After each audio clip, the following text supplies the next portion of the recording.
नमस्कार साथियों, आप सभी का बहुत बहुत स्वागत है हमारे चैनल पर। आज हम आपके सामने फिर से हाजिर हैं एक नए सेशन को लेकर, जहां पर हम 1 से लेकर 4 अप्रैल के बीच के most important current affairs discuss करेंगे।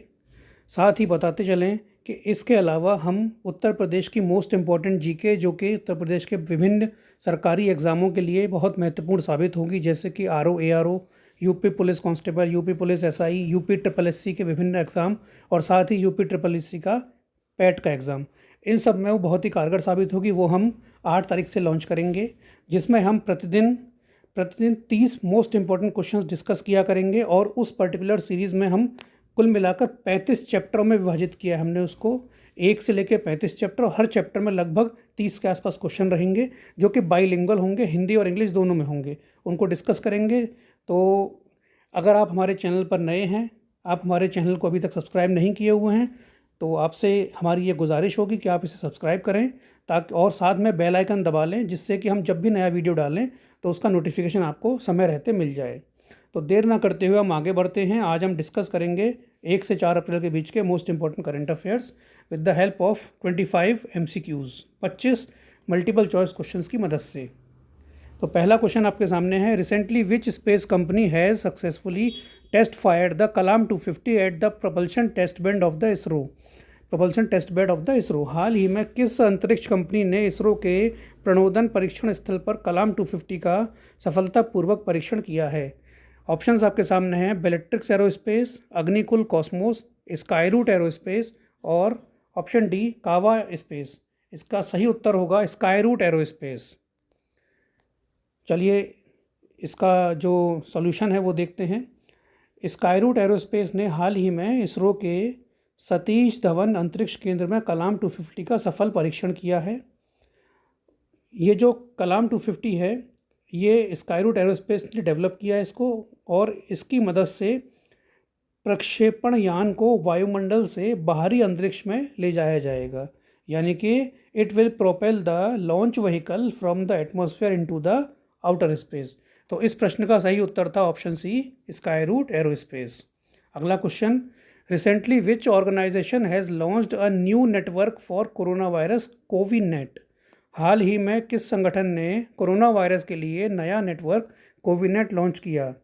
आपके सामने ऑप्शंस हैं, वर्ल्ड बैंक, WHO, WTO या फिर यूनिसेफ। इसका सही उत्तर होगा ऑप्शन बी, WHO।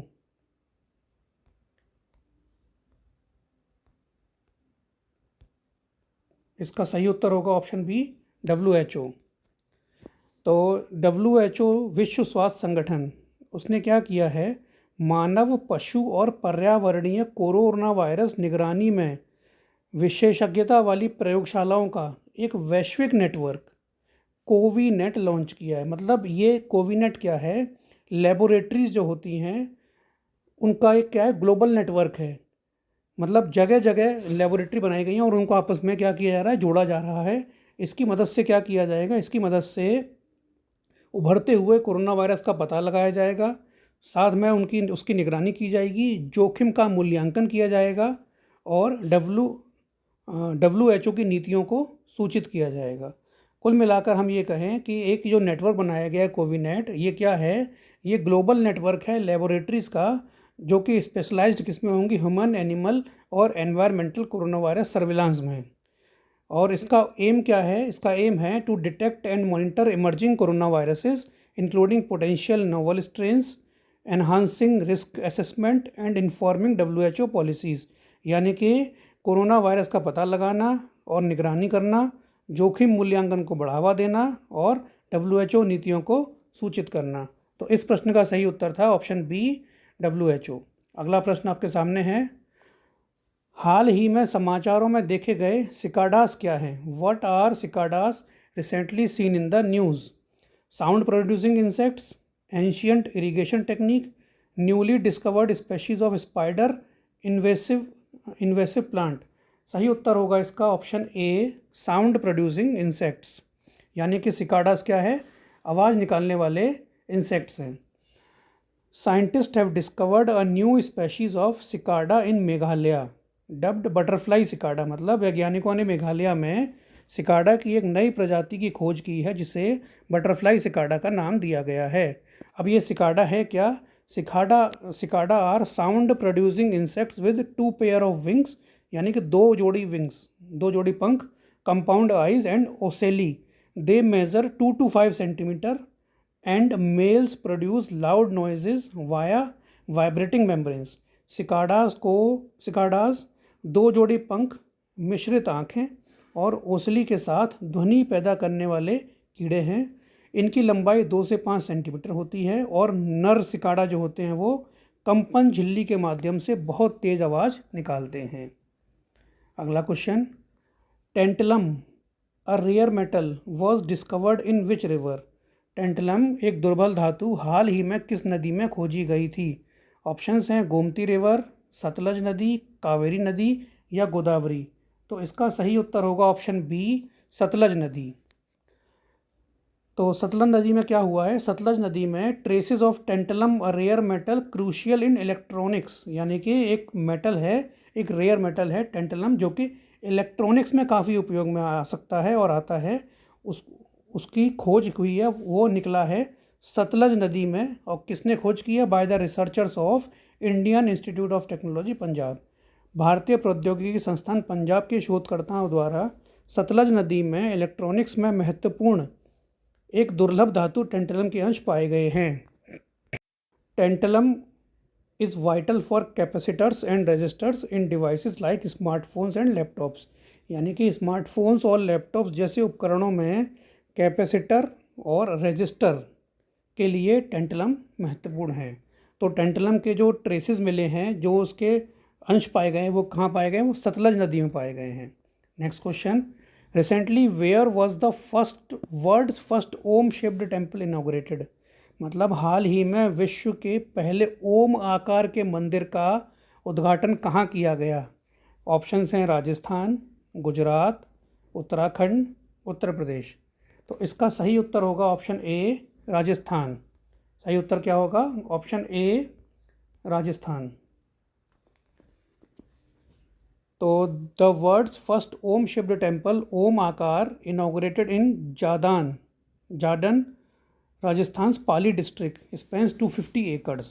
दुनिया का पहला ओम आकार का मंदिर, इसका नाम है ओम आकार, राजस्थान के पाली ज़िले के जार्डन में 250 एकड़ में फैला हुआ है। अब इस मंदिर में क्या क्या चीज़ें हैं वो देखते हैं हम। सबसे पहली चीज़ तो इसमें भगवान महादेव यानी कि भगवान शिव की 1008 मूर्तियाँ होंगी। 12 ज्योतिर्लिंगों से युक्त है ये। यहाँ पर 2000 स्तंभ हैं यानी कि खंभे। 108 कमरे के साथ यह 135 फीट की ऊंचाई पर स्थित है। और एक बहुत ही यूनिक फीचर भी है कि इस मंदिर प्रांगण में जो शिवलिंग है वो क्या है? वो शिवलिंग राइन स्टोन का बना हुआ है, यानी कि स्फटिक का बना हुआ है, जो कि शीर्ष पर रखा हुआ है। शीर्ष पर धौलपुर के स्फटिक से निर्मित एक शिवलिंग है। और एक और चीज़, इस मंदिर में 2 लाख टन कैपेसिटी का एक टैंक बनाया जा रहा है जो कि अंतरिक्ष से भी देखा जा सकेगा, which can be visible from the space. तो इसका सही उत्तर है ऑप्शन ए। और उस मंदिर का नाम क्या है? ओम आकार। उम्मीद करते हैं कि आपको हमारा जो करंट अफेयर का सेशन है ये पसंद आ रहा होगा। अगर आपको हमारा सेशन पसंद आ रहा है तो प्लीज़ इस सेशन को लाइक करें, साथ साथ इसे अपने फ्रेंड्स और फैमिलीज़ और जो लोग तैयारी कर रहे हैं, जो लोग गवर्नमेंट जॉब की प्रिपरेशन में हैं, उन तक भी इसको शेयर करें। साथ में अगर आप चैनल पर नए हैं तो इसे सब्सक्राइब ज़रूर करें, क्योंकि हम करंट अफेयर्स के साथ साथ और भी चीज़ें लाते रहते हैं। 8 तारीख से हम यूपी की, उत्तर प्रदेश की जीके, जो कि सभी एग्ज़ामों के लिए उपयोगी होगी, उसकी भी एक सीरीज़ लॉन्च करेंगे। तो प्लीज़ इसको सब्सक्राइब करें। Next question, recently who was honoured with the international culture award 2024? हाल ही में किसे अंतर्राष्ट्रीय संस्कृति पुरस्कार 2024 से सम्मानित किया गया? ऑप्शंस हैं रिजवाना हसन, मीना चरंदा, नज़ला मंगूश, तैफ सामी मोहम्मद। तो इसका जो सही उत्तर है वो है ऑप्शन बी, मीना चरंदा। मीना चरंदा कौन है? मीना चरंदा दिल्ली यूनिवर्सिटी के अंडर में एक कॉलेज आता है, कालिंदी कॉलेज। उसकी प्रिंसिपल हैं प्रोफेसर मीना चरंदा। उनको दिया गया है international culture award 2024 for her exceptional contributions to the education and social service. तो इसका सही उत्तर था मीना चरंदा, प्रोफेसर मीना चरंदा। वो कहाँ की प्रिंसिपल हैं? कालिंदी कॉलेज की। और ये कालिंदी कॉलेज किसके अंडर में आता है? दिल्ली यूनिवर्सिटी के अंडर में आता है। इनको कौन सा पुरस्कार दिया गया है? अंतर्राष्ट्रीय संस्कृति पुरस्कार या इंटरनेशनल कल्चर अवार्ड 2024। अगला question, what is Stargate recently mentioned in the news? हाल ही में समाचारों में उल्लेखित स्टारगेट क्या है?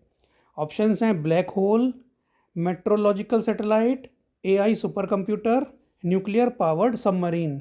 इसका सही उत्तर होगा option C, AI super computer. तो माइक्रोसॉफ्ट और ओपन एआई, आपने एआई का नाम सुना होगा। माइक्रोसॉफ्ट और ओपन एआई ये क्या कर रहे हैं? ये एक संयुक्त रूप से एक एआई सुपर कंप्यूटर जिसका नाम स्टारगेट है, उसको बनाने के लिए इन लोगों ने 100 अरब डॉलर की परियोजना पर काम करना शुरू किया है। और ये जो एआई सुपर कंप्यूटर होगा स्टारगेट, इसको ये लॉन्च करेंगे। जो इनका प्लान है वो लॉन्च करने का है 2028 में। और basically it follows open AI upgrade इन 2022। मतलब 2022 में जो एआई का जो ओपन अपग्रेड आया था उसके बेसिस पर उसको फॉलो करते हुए ये सुपर कंप्यूटर बनाया जा रहा है। कब लॉन्च किया जाएगा? 2028 में। कौन कौन सी कंपनी काम कर रही हैं? माइक्रोसॉफ्ट और ओपन एआई। कितने का प्रोजेक्ट है? 100 अरब डॉलर का प्रोजेक्ट है। Next question, Gagan Shakti 2024 exercise recently conducted by Indian air force at which place? Gagan Shakti 2024 अभ्यास हाल ही में भारतीय वायुसेना द्वारा किस स्थान पर आयोजित किया गया? ऑप्शंस हैं आपके सामने जयपुर, पोखरान, जोधपुर या अजमेर। सही उत्तर होगा इसका ऑप्शन बी, पोखरान। तो Indian air force started Gagan Shakti 2024, the Nations largest air military exercise involving all air force station. यानी कि भारतीय वायुसेना आईएएफ ने सभी वायुसेना स्टेशनों को शामिल करते हुए देश का सबसे बड़ा वायुसैन्य अभ्यास गगन शक्ति 2024 शुरू किया।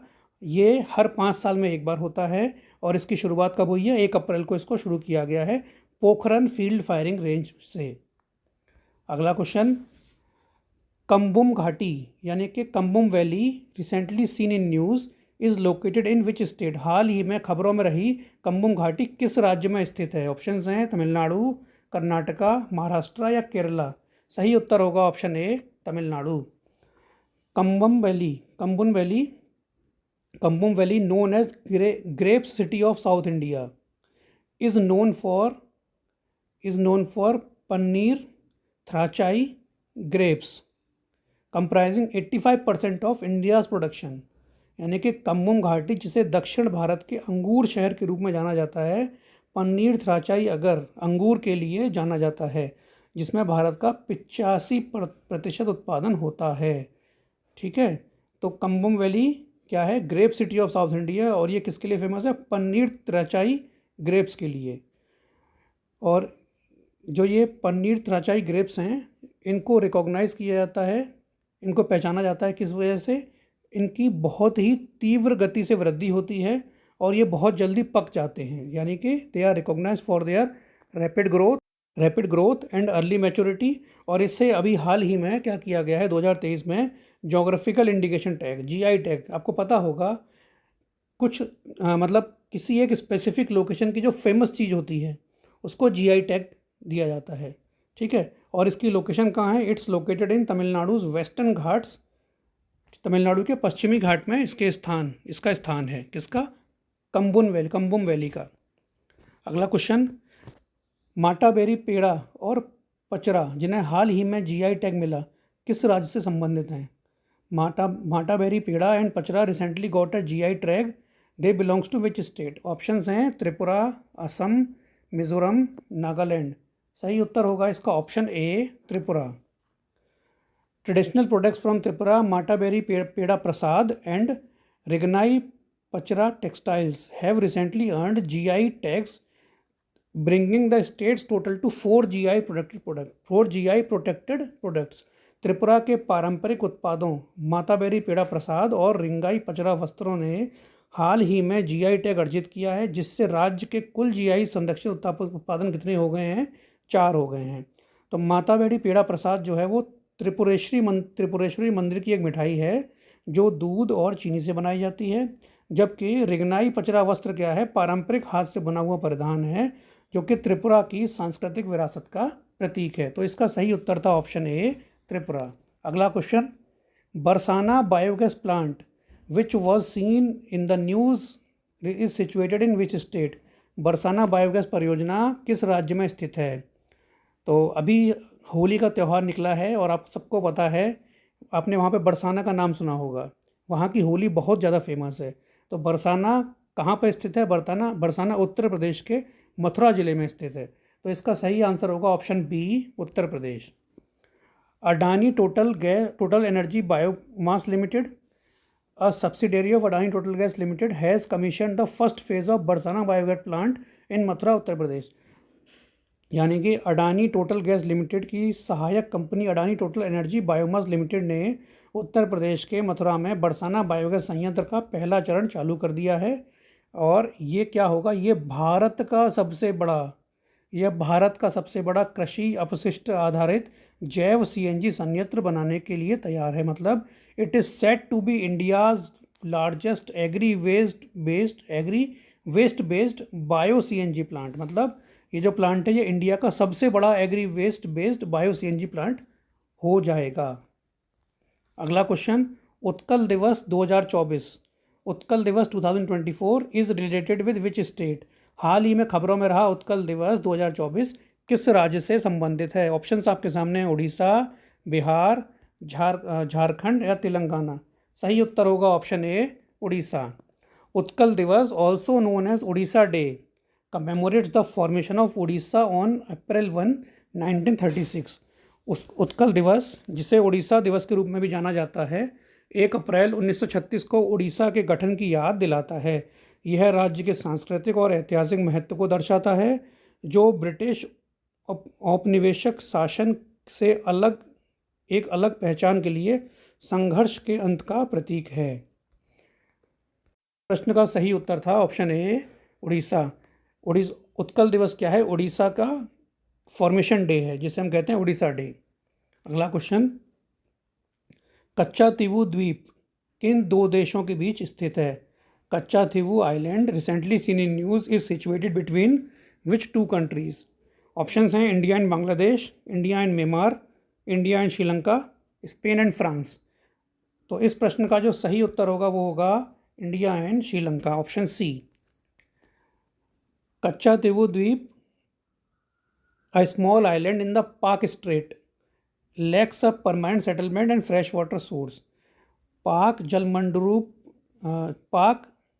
जल डमरू मध्य में एक छोटा सा द्वीप कच्चातीवू में स्थायी निपटान और मीठे पानी के स्रोत का अभाव है। ऐतिहासिक रूप से भारत और श्रीलंका, इंपॉर्टेंट चीज़, ऐतिहासिक रूप से भारत और श्रीलंका दोनों द्वारा प्रशासित 1974 के एक समझौते ने इसकी सीमा को चिन्हित किया है। मतलब it is administered by both India and Sri Lanka historically. A 1974 agreement marks its boundary. होता क्या है कि भारतीय मछुआरे, विशेषकर तमिलनाडु के मछुआरों को द्वीप पर परस्पर विरोधी दावों के कारण चुनौतियों का सामना करना पड़ता है। Indian fisherman particular from Tamil Nadu face challenges due to conflicting claims over the island. यानी कि इंडिया और श्रीलंका के बीच में क्या होता है, क्लेम को लेकर कि ये हमारे क्षेत्र में आ रहा है कि आपके क्षेत्र में आ रहा है, उसको लेकर काफ़ी मनमुटाव रहता है। तो उस वजह से क्या होता है, तमिलनाडु के मछुआरों को काफ़ी दिक्कत होती है वहाँ पर जाने में। तो इसका सही उत्तर था इंडिया एंड श्रीलंका, ऑप्शन सी।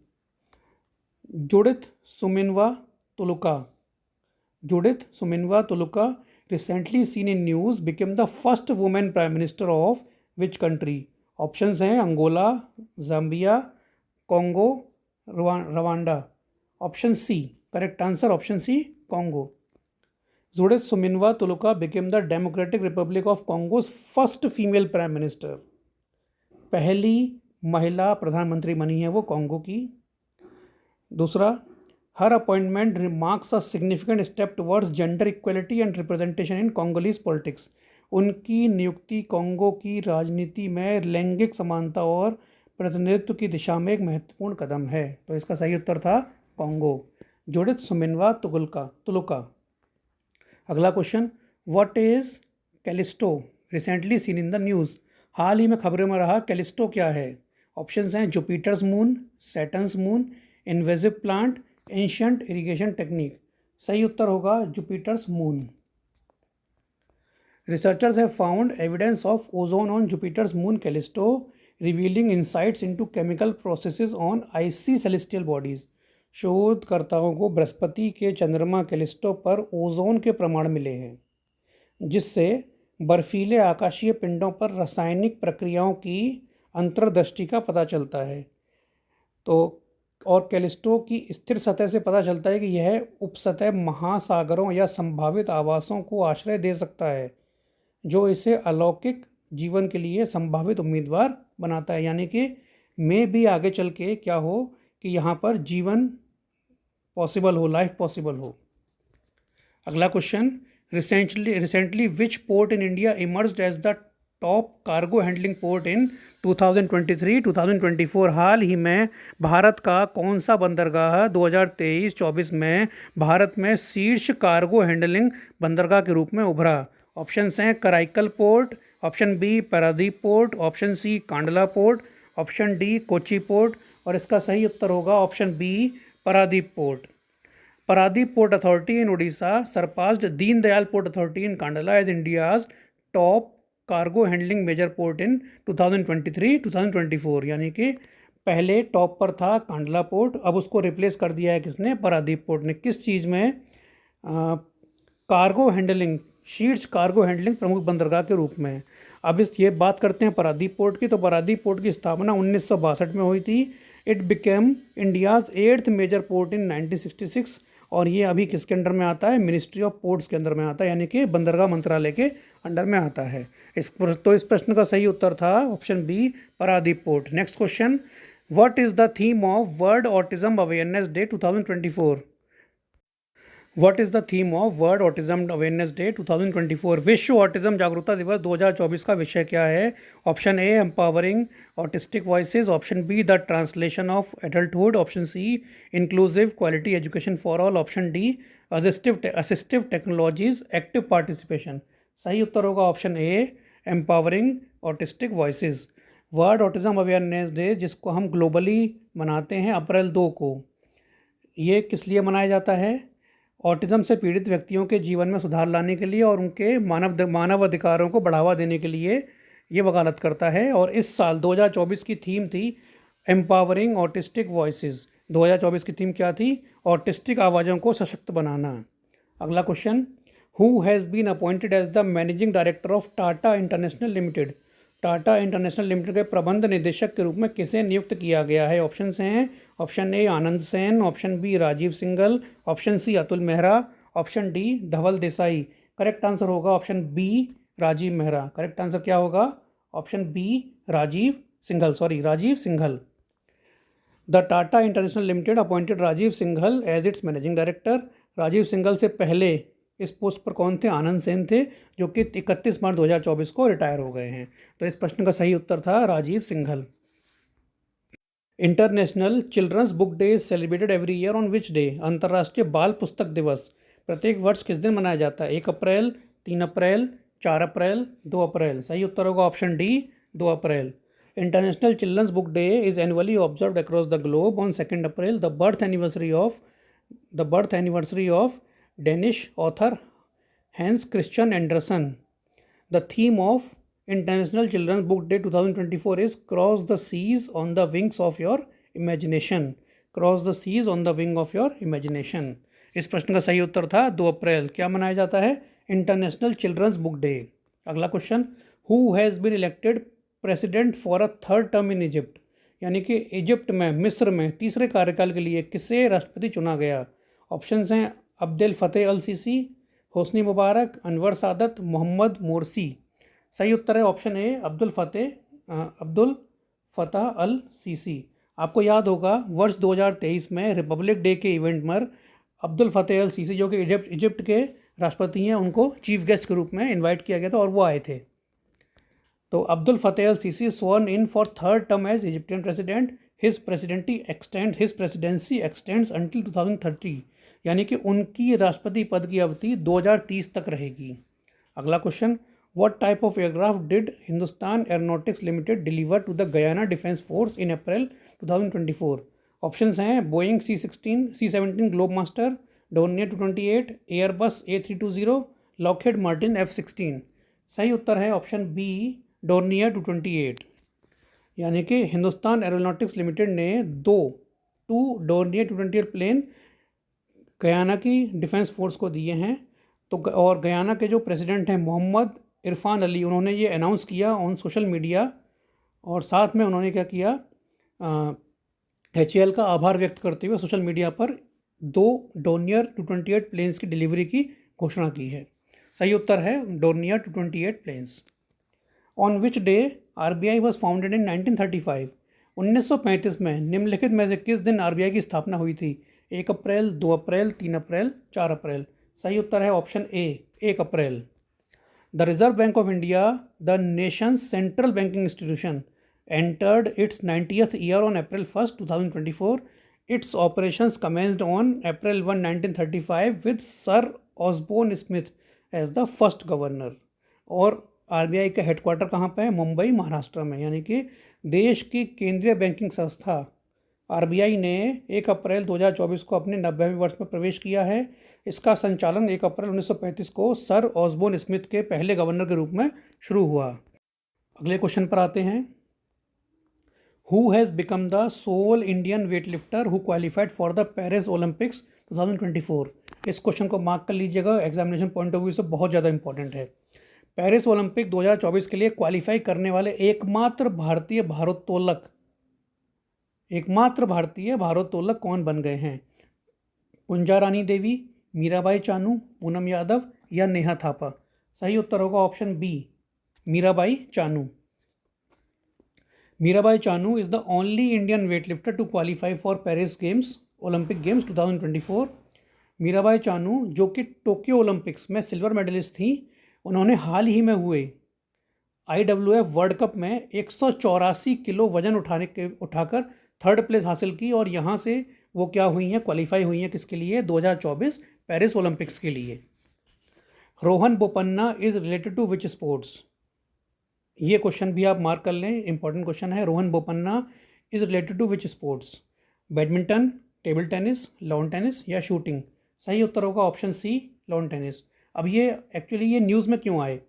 हुआ क्या है कि रोहन बोपन्ना और उनके जो ऑस्ट्रेलियन जोड़ीदार हैं मैथ्यू एबडन, इन दोनों की जोड़ी इस समय पूरे विश्व भर में डबल्स रैंकिंग के अंदर, ATP डबल्स के अंदर नंबर 1 रैंक पर काबिज है। और रोहन बोपन्ना सबसे उम्र दराज खिलाड़ी बन गए लॉन टेनिस के, जो कि फर्स्ट रैंक पर हैं इस समय। Rohan Bopanna is related to lawn tennis. हाल ही में रोहन बोपन्ना और उनके ऑस्ट्रेलियाई साथी मैथ्यू एबडन ने मियामी ओपन पुरुष युगल का खिताब जीता है, और वर्तमान में रोहन बोपन्ना ATP पुरुष युगल रैंकिंग में नंबर 1 स्थान पर काबिज हैं। Recently India's first AI based film trailer has been launch, what is its name? हाल ही में भारत की पहली AI आधारित फिल्म का ट्रेलर लॉन्च किया गया है, इसका नाम क्या है? ऑप्शंस हैं इराह, अमानत, जिगसॉ, बॉन्डिंग। सही उत्तर होगा ऑप्शन ए, इराह। तो Irah is an upcoming 2024 Indian Hindi language science fiction thriller based film based on the AI। यानी कि इराह AI पर आधारित आगामी 2024 भारतीय हिंदी भाषा की साइंस फिक्शन थ्रिलर फिल्म है। India's first AI based film Irah trailer unveiled in Mumbai. इसका मुंबई में ट्रेलर लॉन्च किया गया, और इसके डायरेक्टर कौन है?